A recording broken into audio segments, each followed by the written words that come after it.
It's time for the Mike Brey Radio Show, live from O'Rourke's Public House in Eddy Street Commons. The Mike Brey Radio Show is presented by TireRack.com and brought to you by Team Notre Dame partners Sprint, Coke Zero, Under Armour, and Gatorade. The Mike Brey Radio Show is also presented by Delta Airlines, proud to be the official airline of Notre Dame Athletics, Bank of America, Xfinity, First Source Bank, Great Clips, Papa John's, St. Joseph Health System, South Bend Orthopedics, and O'Rourke's Public House. Also sponsoring tonight's show is Primrose Mishawaka and Legacy Heating and Air. Now, let's go live to O'Rourke's Public House for the Mike Brey Radio Show. Here's your host, Jack Nolan. Good evening, everybody, and welcome to O'Rourke's Public House for the Mike Brey Radio Show. We have a nice crowd here. I mean, it's so nice here weather-wise. People are probably staying at home doing yard work or something. Can you believe this? This how is cool. about that sunset tonight? Was that on? Beautiful. I was down around the grotto looking out over the lake. It was beautiful. It's not going to snow, right? No, we're gonna get it's through gonna be in this. the 60s We're going this right weekend. going right to spring. We're going right to spring. That's right. We're going to go right to spring. I mean, and I was told that the sunrise was beautiful today. I didn't see it, but I was told that the sunrise was beautiful today. The weather's been great.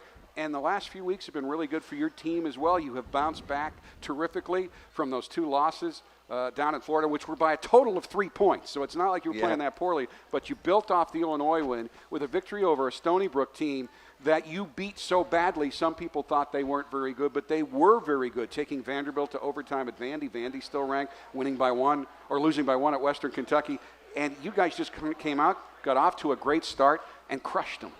You know, it's been a great week of growth starting in Champaign, Illinois, to be down and come back and, win there and then, have that weekend to get into some practice. And that was important. It was because, we went through Thanksgiving and then right to Champaign, and we didn't get a lot of practice reps. So to have a couple, really 3 good days of practice, came in twice a couple times, thought we made progress, and boy, we really did show that Tuesday night against a very good team. Stony Brook, I think, is going to be an NCAA tournament team.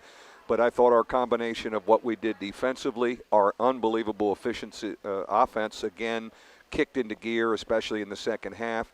So I felt we made some progress. And, we have one more game here before we break for exams, and I'd like to continue that momentum, even though right now, Jack, there's a lot of distractions academically. Our guys are paying. The only guy I could snag tonight is Berg because he has the least amount of work. So his are all projects. Yeah, his no are all exams projects. He's a two senior, of which he's not done yet. and he's a captain and it does a great job for us. But he's going to join us later. Most of the other guys are swamped. But no, it's I love my team. I love my team. I understand we will be a work in progress. Guys want to be good. They're good students. I think the staff and I have to continue to remember to be ready to teach every day and give confidence and grow them. But I love what we can become. We're a long way from it, but that's okay.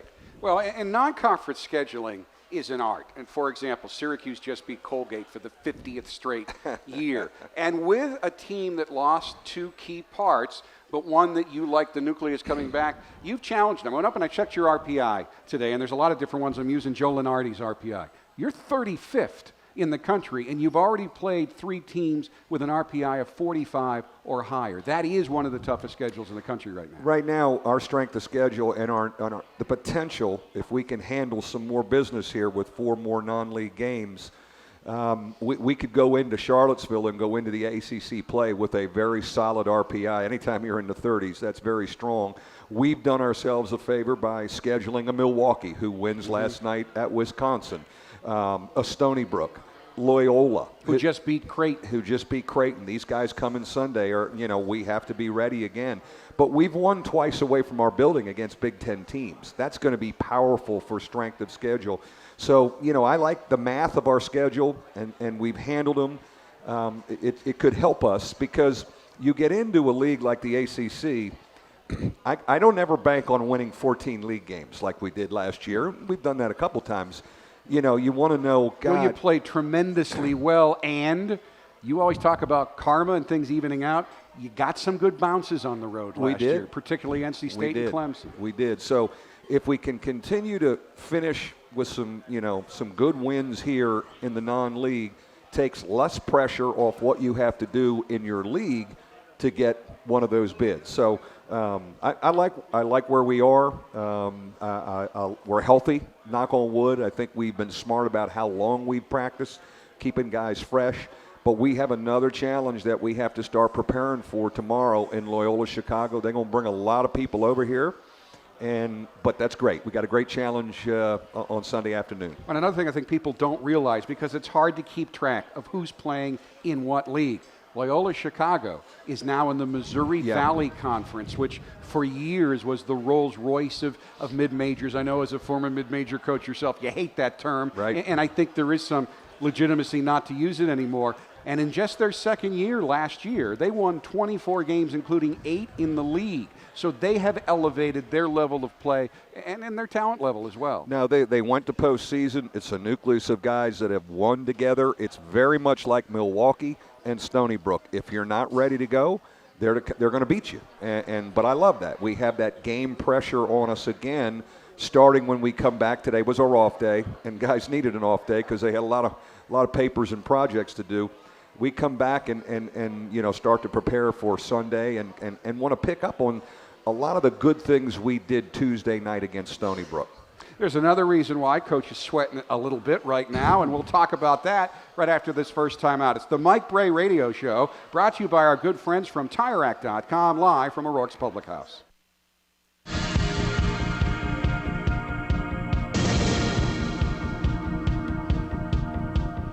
We're back. The Mike Brey Radio Show, live at O'Rourke's Public House, presented by TireRack.com. A nice little crowd here. Yes, we do. Early in the season, but some folks came out to listen tonight. And I see some eggnog on these tables here. It's holiday time. It's holiday time. Burgett's probably drinking eggnog over eggnog, there. yes. That's code number for eggnog. Yeah. Let's see. That's just water. You're just drinking water tonight. Don't have the plastic cup there or anything. You talked, I thought, very eloquently today. I often talk about the 2.0 rule at Notre Dame that people don't understand. And you talked about it more as the 2-semester eligibility rule. The reason that this is so stressful for you and all of your predecessors is there is a requirement here at Notre Dame that I don't know of anyone else having.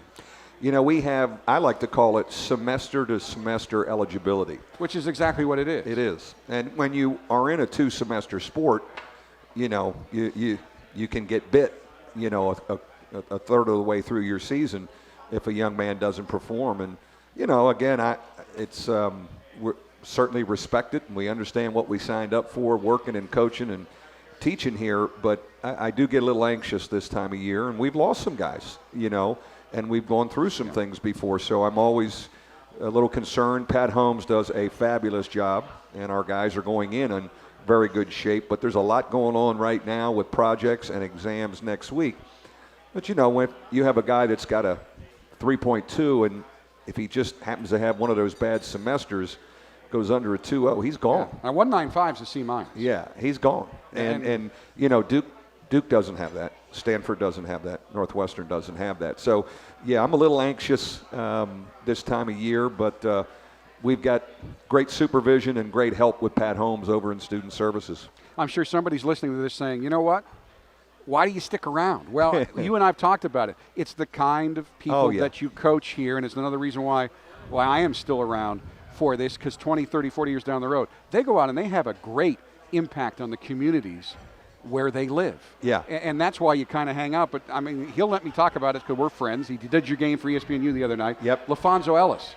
He lost a full year. Here's a kid from East St. Louis who graduated on time with a degree in accounting from Notre Dame, but had to miss 2 semesters, the equivalency of a full year, because twice he got 2 C-. Once because he insisted on taking 6 accounting courses in one fall. But it does make it tougher. That's when I say when you root for Notre Dame, you're kind of rooting for the whole package. That's why it is a little tougher here, and takes a particular special kind of person to take on that challenge. My response to LaFonso's situation, and I've said this to his face, who the heck was our academic advisor?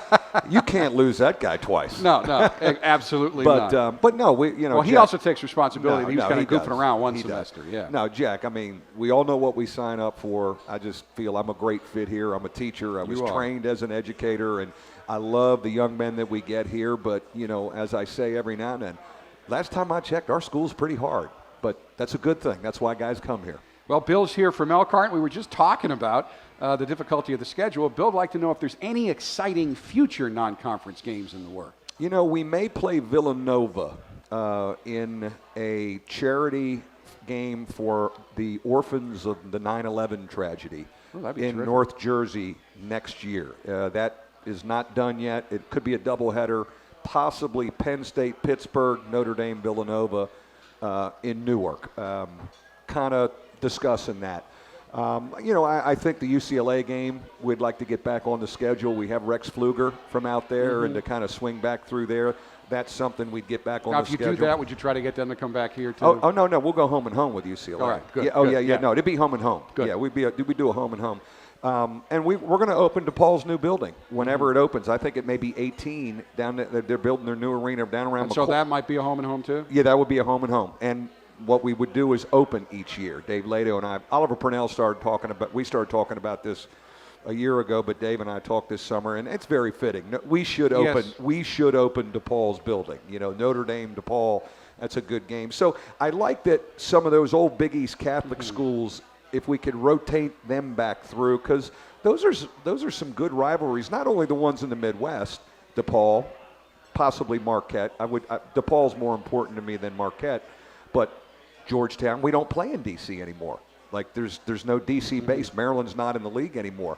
Georgetown, possibly. We talked about Villanova and even St. John's and getting into the Garden. So, those are all things we're talking about. And of course, we're going to Maui in 2 years. 2 years. We're going to Maui at Thanksgiving. So I know a lot of people are fired up. I have people in town already saying, I booked that one already. I'm going. Yeah, you know why I know automatically? Because my wife's got that circled as well. She's got that one circled, yeah. Palm Tree Rhonda's going to be going on that She's trip. ready. There's no question about that. But, I mean, again, you don't shy away from those kinds of matchups. And people have selective memory. They think back to the 70s and 80s, and they think, well, that's all Notre Dame played were these big-time teams. That's not correct. They played a couple on weekends. A lot of teams just don't do that. Your marquee games come through the exempt tournaments or the ACC Big Ten Challenge, but you don't do any other ones. But you've always been willing to play one or two other ones, and it is a bit of a gamble because those are games you can play well and lose, let alone if you come out and don't play very well. No question. It's always – I think it's been interesting for our fan base. We were independent for all those years. Then we joined the Big East, and we just started to probably develop some rivalries in the Big East, and now we're in the ACC. Yeah. And, so the rhythm of our schedule, who's your rival, what are you doing in your league, where do you want to play for recruiting purposes, those things have all been, I think if you were following us, it's been, you've had to adjust a bunch to who we're playing, where we're playing. But, again, as we said in the Open, Jack, our non-league strength of schedule is very strong and will help us. Jerry Liss always comes to the show, and I think what he means is, this question is, what former ND player do you wish you would have had the opportunity to coach? So somebody who played here before you. Adrian Dantley. AC guy? Adrian Dantley or Bob Whitmore, the DeMatha guys. Right. Those are my DeMatha guys. I would have loved. Of course, I was a young basketball camper at Coach Wooten's basketball camp when Adrian was a senior at DeMatha. So I got to watch him in the pickup games at St. John's High School in D.C. in the summers when I was 9 and 10 years old. And but Dantley or Bob Whitmore, I'd like to have those DeMatha guys.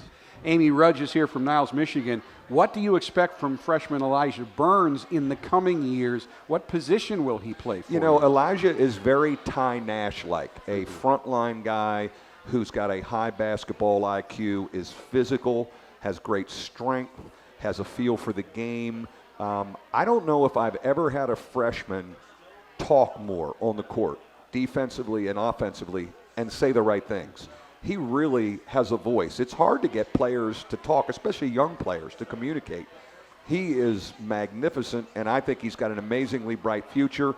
We got a little bit of a log jam with big guys, so we decided to redshirt him. He also is recovering from some ankle surgery in March. Yeah, so we just let's make this a 5-year program, and he certainly believes in it. But I'm excited about his future. Patrick Donegan's here from Huntington Beach, California. Do you ever consider the prospect of recruiting one-and-done players? Yeah, well, you always have an open mind to that. For the most part, the one-and-dones probably aren't going to be looking this way. They don't want to live in a dorm. Our guys live in a dorm. They don't have to. Those guys are going to be in condos at the places and going to be. and they're going to have a little more. They're going to have more of an academic demand. They're still going to be in time-wise. first year of studies. Notre Dame's not going to devise a special curriculum for them. They're not going to be done at noon every day and be able to be in the gym. And you know what? I understand that. Now, we always investigate. We always do that, and we will always continue to do that. But for the most part, we're a 4- and 5-year place, and in Scott Martin's case, a 6-year place. And he loved every year. He didn't want to leave. He didn't. He didn't. Stephanie's here from Granger. Most surprising thing about this year's team so far? Most surprising. That's a good one. Most surprising. Maybe nothing. Doesn't have to be something surprising. Maybe I shouldn't be surprised, but how hungry they are to be good as a group. Again, with what they experienced, the nucleus last year, they have really a high bar for themselves, but they really put a lot of pressure on themselves to be good. Overall, that's a good thing, but I think it puts me in a position to keep them loose sometimes too, because they want it really bad. Dan's here from Fort Wayne, town full of Notre Dame fans. Yes, We have sir. an affiliate down there for the last few years. BJ Beacham country. Absolutely. Do you do anything drastic when the schedule transitions from non-conference to conference season? Off the court? When the ACC season starts? Yeah, I don't sleep as well. don't sleep as I well? don't sleep Yeah. as well. You know, Might lead to a few liquid tranquilizers every now and then. it's a great question because you come back. We'll come back December 26th and practice at 7 p.m. We play the 21st. We'll give them off 22 to 26. Get them home with their families a little bit. Let them do their thing. But then you have a week where you can almost go kind of training camp again. And what do you want to do? Do you some different sets offensively, out of bounds situations. You know, you're always talking and thinking about maybe some tweaks, but. It's never really wholesale changes. We kind of are who we are and play that way. And in that week of practice when you come back, you can also look at some other combinations. Maybe you get some guys in with the key guys that haven't been playing, just to get a look at that before you get into league play. And interesting that week as you lead into your opener, and they didn't do you any favors, at Virginia on Saturday, January 2nd. But you do play a game, but for television, ESPN asked you to move the Liberty game on Tuesday to 3 p.m.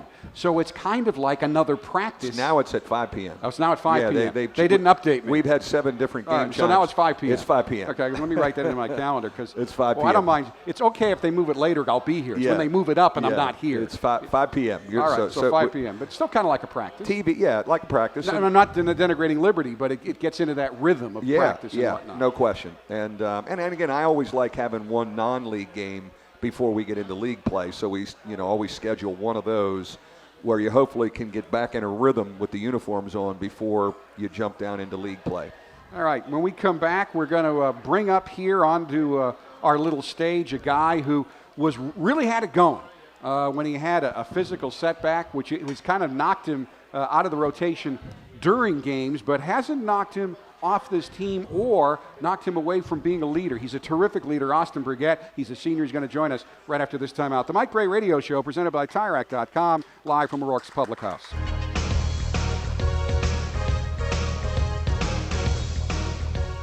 Welcome back to the Mike Brey Radio Show, live from O'Rourke's Public House. We are honored to have on for the 4th time over the last 4 years, Austin Burgett, senior forward out of Avon, Indiana. He's played in 70 career games.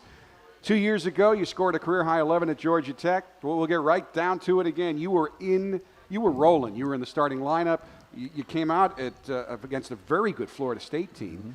7 points, you had an assist, 21 minutes, and then something from your past came back and kind of haunted you. I mean, just talk about that whole sequence. You've never really been able to get back in part because it's like jumping off a train. When you try to get back on, the train's over there now. Yeah. But you've never lost your intensity, your enthusiasm, and you're still a heck of a player. You really helped this team all the time in practice, and I know he keeps telling you to be ready. You never know what the hell's going to happen during the course of the season. But just talk about how you've dealt with this and have dealt with it so well that you got named a captain. Yeah, I think just trying to forget about it is the biggest thing that I've tried to do.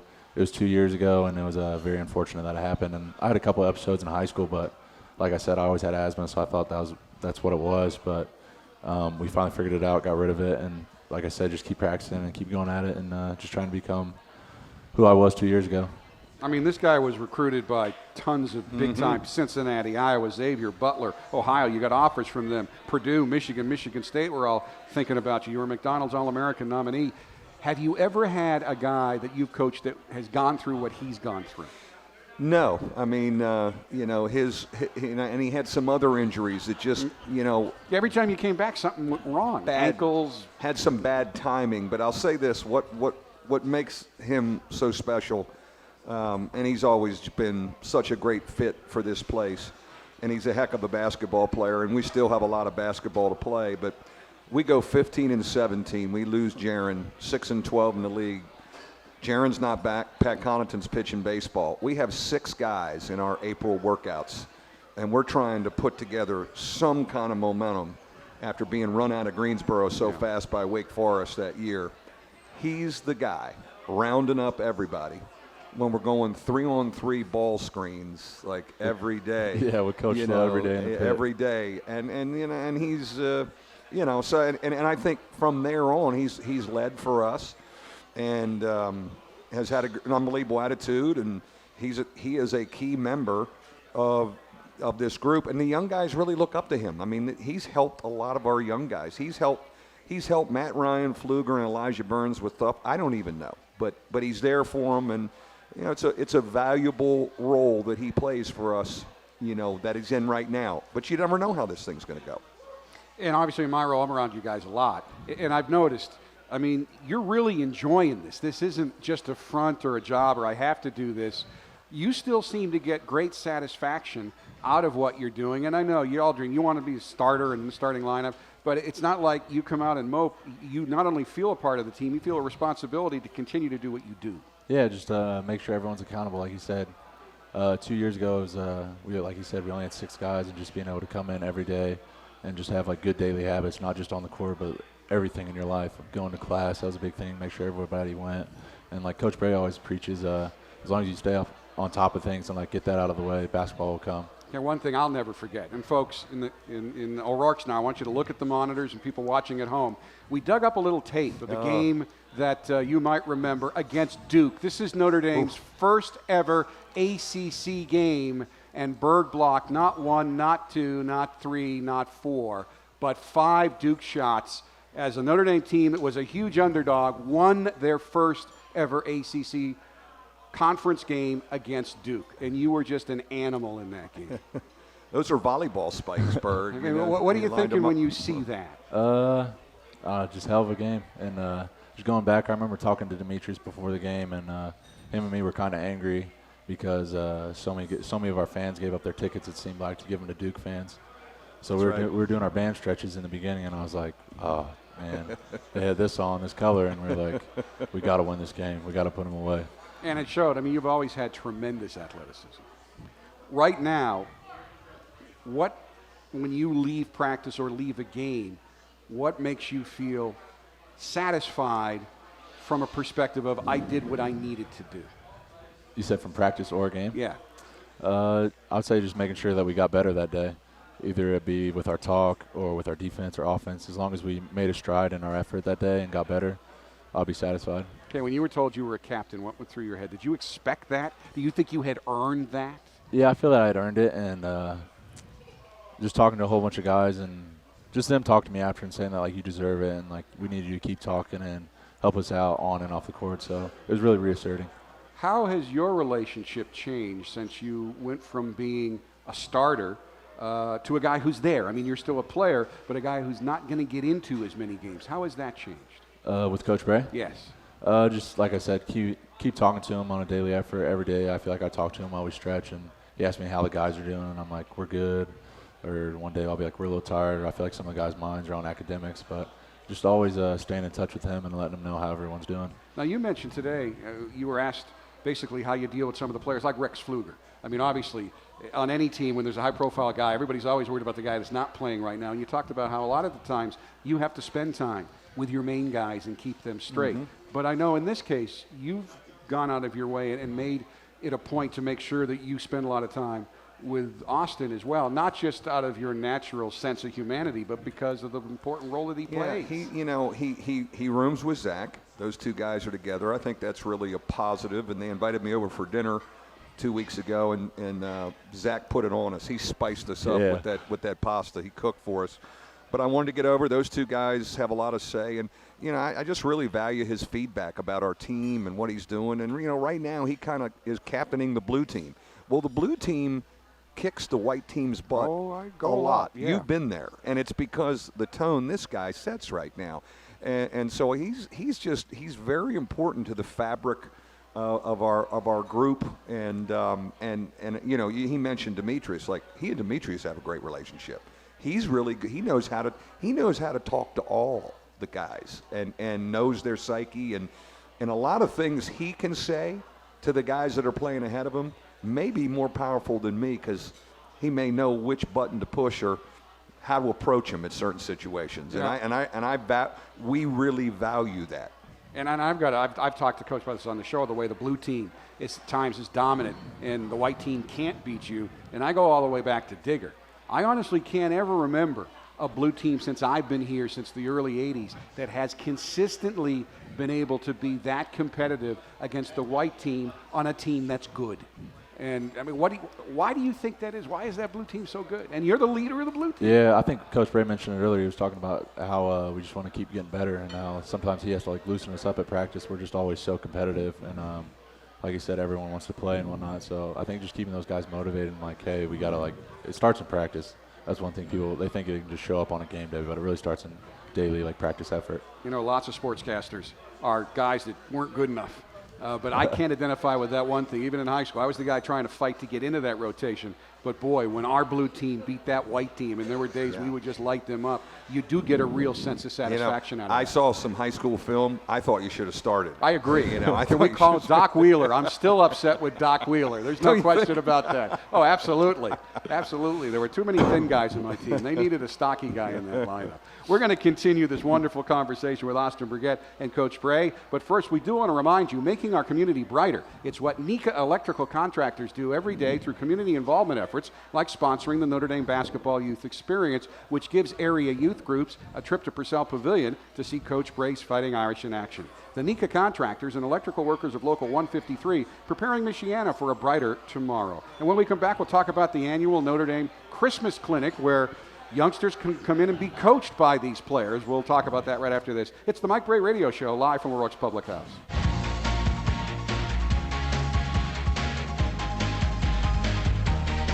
All right, we have a question for you, but first I do want to show you one play from the other night and get both of your reactions. This play happened late in the game. It was an alley-oop to number 1, Austin Torres, who fans will remember almost killed himself earlier going in for a dunk earlier in the season. All right. You see Demetrius? Your reaction when you saw that. And I think you were on the floor then, weren't you? Yeah, I looked at Matt Farrell. I said, we're going to see that photo online for 40 years now. Coach, what about me? I know the whole bench was smiling. Oh, they were ready. There's no question. I saw Matt. That was a great pass because it comes from almost half court. It was perfect. And Austin gave us great minutes again. His 2 games in a row, he's given us great energy. But his teammates sure love to rib him. So I'm sure he's been hearing about it ever since.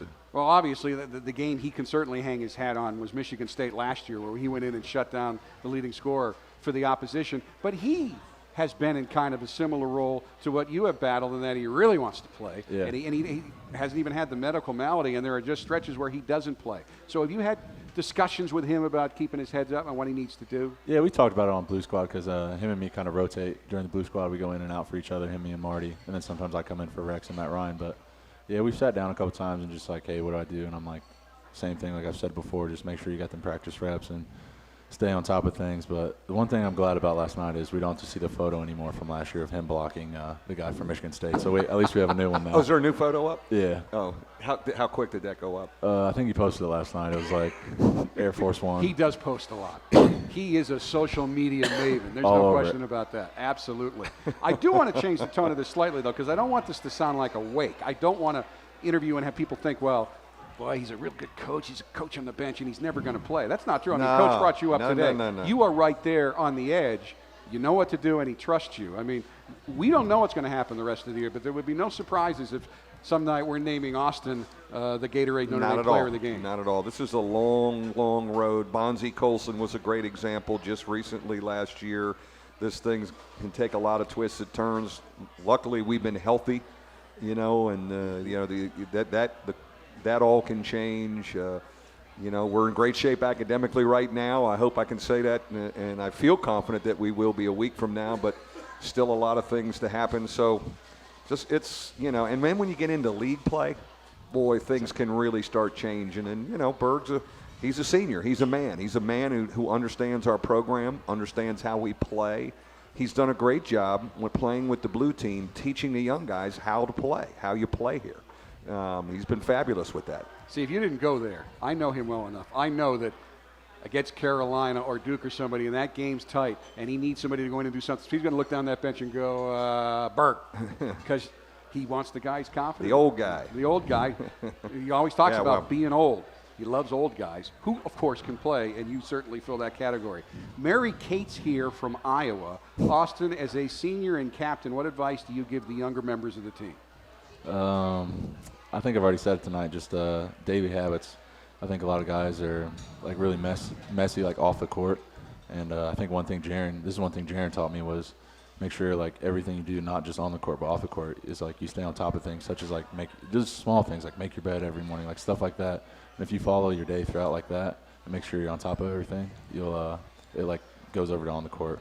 And how about academics? You've got all these projects right now. You came from DPAC to be on this show, but you're nice and relaxed.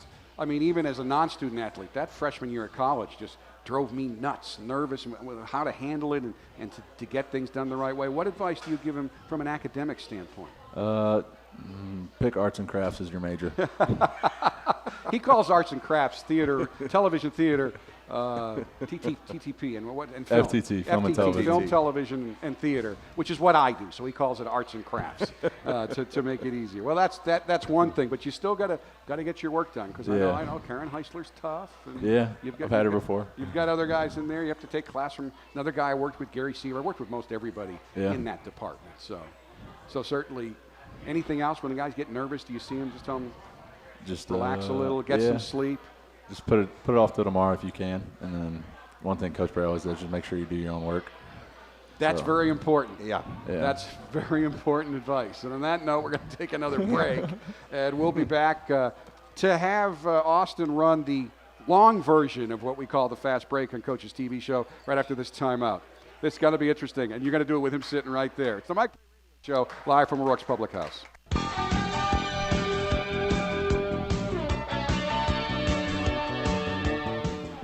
Folks, tonight's Mike Brey Radio Show is brought to you by TireRack.com. While we're talking running, passing, and three-point shots, the experts at Tire Rack have cornering, traction, and performance of a different kind on their minds. That's why you'll be able to find exactly the tires you need when you need them. TireRack.com. Find, deliver, install. Coach Brey, Austin Brigette here.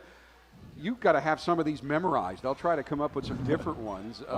But this one, we always start you with this. First car you ever drove? BMW. Was it a couple of years ago you were like... No way. Beamer? Yeah, that was my first car. It was your first car? Yeah. Was it a hand-me-down? Was it used? Yeah, it was. Because I think last year you were jealous of your dad's new car. Was it he got a new one. Cherokee or something? Yeah, he sold it, though. He sold it already? Yeah. Why? He didn't like it? Said it was too sporty for him. You didn't inherit anything when he bought the new one. The Jeep Cherokee was too sporty for him? Yeah. What's he driving now? I don't know. Like a grandpa car. I don't even know the name of it. All right, who was your role model? Paul George. One thing the public would be surprised to learn about you. I play the piano. Well? Yeah, I just got done with a class the other day about it. Really? Yep, I had a final this Tuesday. So, do you ever take a performing or something? No. No, you just Senior do it night. for fun. Senior night. He was going to play the All right. anthem at half court. We're going to have a piano out there. All right, the women like this question, so forgive me. But you got to ask the question. What did you do on your first date? Went to a roller skating rink. See, Bernie Caffarelli loves this question. When we did the first round for your TV show, she wanted everybody to say, kissed her, and nobody did. So Bernie was very disappointed by that. Favorite NBA player? Paul George. Favorite thing to do when relaxing? Watch Netflix. Favorite sport to play other than basketball or your other sport, baseball? I don't know. Ping pong. Talk about how you got into basketball, because your first sport was baseball. Yeah, so my dad played baseball and tried out. He played for the minors in Pittsburgh for like half a season, then he got cut. And I started playing basketball when I was like 5 or 6. Just had one of those little tight goals in my backyard. Started shooting on that, and then finally got one in our driveway, and then just went from there. But you kept playing baseball, right? You were a pitcher Yeah. and outfielder? If I Yeah, remember? I always played that. With a huge strike zone. Yeah. So was that part of the reason you switched to basketball? Yeah, and then I was a pitcher too, like you said, and just the elbow started hurting after a while, and I just kind of called it quits. Favorite part of practice? Talking to Coach Slow. Worst part of practice? Listening to AJ talk about stats. And he does talk about stats. Favorite class you have taken at Notre Dame?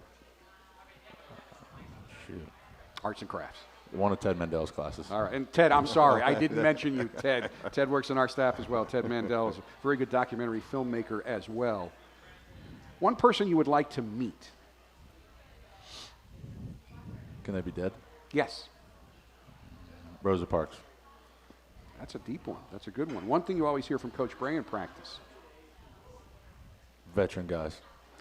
Money question. Assistant coach who is most like Coach Brey?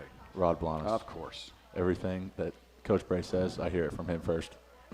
I've also noticed sometimes I get that wonderful seat right behind you guys, and you're up, and what you don't see is Rod's up right next to you. So I finally, the last game, I'm standing up now because I can't get around. Would you tell him to sit down? Just tell him to sit down. Coach said sit down. I think he'd probably swing at me. I think he would. He gets very intense. I love Rod. Best nickname on the team, and who has it? Oh, man.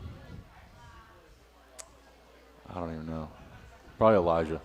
Elijah? Yeah. What's his nickname? Maja. Maja. Okay. Not Maja. Berg? No. Okay. Not Berg. Not Meach? No. Those are solid ones, but not as good. No. Okay. What is Zach's name? Is it Z? What is Zach's name? Yeah, Z. It's just Z? Yeah. Oh, that's simple. Toughest Notre Dame player to guard? Demetrius. Best player to room with on the road? It's going to have to be a manager, Pat Norris. Best defender on the team? Chad Holtz. Best sleeper on the team? Steve Astoria. We're in opposite world here. Best dunker on the team? Torres, you saw it last night. Worst dunker on the team? Chad Holtz. Best dresser on the team? Zach or Bonzi. Worst dresser on the team? Steve. Best singer on the team? Don't have one. Worst singer on the team? Gregory. Best comedian on the team? Martin Gevin. Player most likely to become a coach? VJ. And our competitive question this year for Coach Brey, freestyle swimming race, 1 lap, who wins, you or Coach Brey? Oh, I don't know. He might have that one. You think he might have that Yeah, one? he might have How'd that you one. do in the, I know there was a little summer invitational at Knollwood, swimming invitational. That How'd you do in relay, was Yeah, close. It was. Did your team win? We lost. Yeah, I wasn't on your team. I was on the other team. You guys won the gold. They were longer. Yeah. It's easier to touch the wall. Austin, thank you very much. Anytime. Outstanding. Austin, forget everybody. We're back to wrap things up right after this timeout.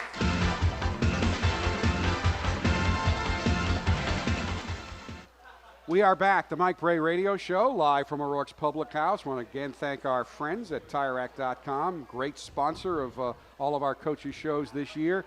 You do have a challenge. Loyola of Illinois, 5-3 on the season. Again, they're a Missouri Valley team now, and usually when teams jump up in conference, they usually struggle a bit. The Ramblers now in their 3rd year. We touched on it at the start of the show. Last year in just their 2nd year, 24 wins overall, 8 conference games. They just beat traditional power Creighton. They will challenge you on Sunday. Very much so. A lot of guards, perimeter play, a lot of ball screens that we'll have to deal with.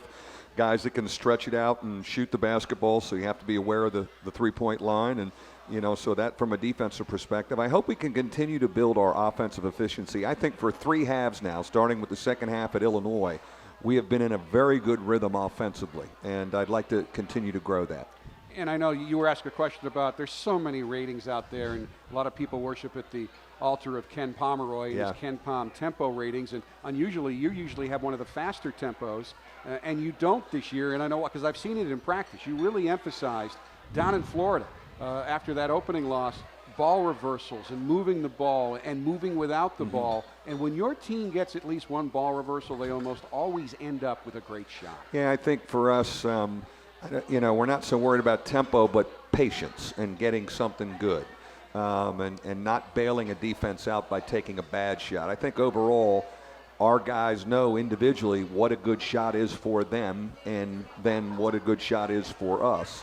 And we got to continue to harp on that as we still are developing. But, you're not so worried about tempo. You're looking at efficiency. And I think we're probably in the top 3 or 4 of offensive efficiency right now in the country. And another transition for you guys offensively, something you have not done in recent years a lot. You have done it off and on throughout your tenure, but playing 2 big guys. And Bonzi's a big guy with his reach and the way he plays. And I'm really starting to see that work itself out. He almost had a double-double the other night, but I really like the way he is screening and rolling just like Zach is. I think, he is a work in progress. We got to keep teaching him. He has such great basketball instincts. I don't want to overcoach him too much because he's instinctive, but there are some things he needs to learn to do better, understanding spacing, screening when he's out on the perimeter. But when he's battling around the bucket and rebounding, he and Zach together are getting about 20 rebounds a game. And that right there is very powerful for us. I want to ask you about this quickly. You're going to have about 30 seconds to answer. Okay. But a lot of people think that zone defense is what you play in the lunchtime pickup game and that it's easy. But a well-run zone defense is not only hard to play, it's hard to beat. And we have a chance to have that become a real strength of ours. It showed itself in the second half against Illinois, won us the game. We played it a little bit against Stony Brook the other night. It helped us in the first half, but it's something that we can play more of this year, especially with the length on our back line of Beecham, Colson, August. And then when you have Jackson and Vastoria up top, those are 2 bigger, stronger guards that can control the top too. So it's a nice change. It's already bailed us out once over in Champaign. It'll bail us out again. Coach, as always, thank you very much. That's going to do it. 2 o'clock Sunday afternoon, Loyola of Chicago at Purcell Pavilion. Hope to see you there. Until then, good night, everybody, and go Irish. The Mike Brey Radio Show has been presented by TireRack.com and brought to you by Team Notre Dame partners Sprint, Coke Zero, Under Armour, and Gatorade. The Mike Brey Radio Show is also presented by Delta Airlines, proud to be the official airline of Notre Dame Athletics, Bank of America, Xfinity, First Source Bank, Great Clips, Papa John's, St. Joseph Health System, South Bend Orthopedics, and O'Rourke's Public House.